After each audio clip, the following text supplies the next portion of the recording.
Hello guys, welcome back to my channel, Kuya Maki na naman.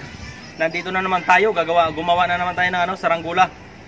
Ito yung saranggula na nagawa natin ngayon. Medyo malaki-laki na to. Nahirapan ako na gumawa nito kasi ang ginamit natin na pantali dito, sinulid lang. Tapos yung kawayan natin bumabaluktot. Yan, pero sana lilipad to.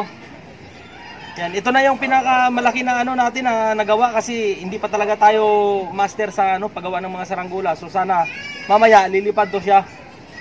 So ang gagawin natin ngayon, lalagyan na lang natin ng plastic. So yan yung bat kite natin. Hindi na natin nilagyan dito ng yung Batman niya. Tapos dito, yan, kayang-kaya na siguro natin to palibarin. Medyo malaki na rin. Kaya yun, kailangan natin itong mapalipad mamaya.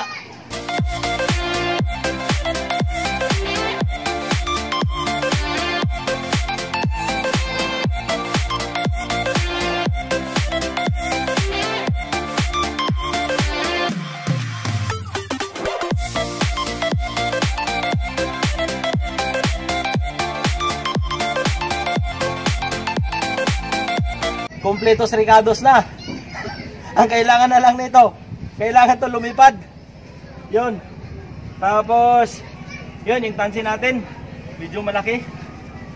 Yun, sana balance siya yung pagkagawa natin kasi yan, kailangan pa talaga natin na mag-practice ng maayos. Pero sa tingin ko parang lilipad naman eh. Yan. Grabe, ang hirap din pala gumawa ng saranggula. Napawisan din ako eh. Yun, kailangan na natin tong kailangan na natin itong paliparin. Oh. Yan, ano yung natin? Tara na! Let's go na.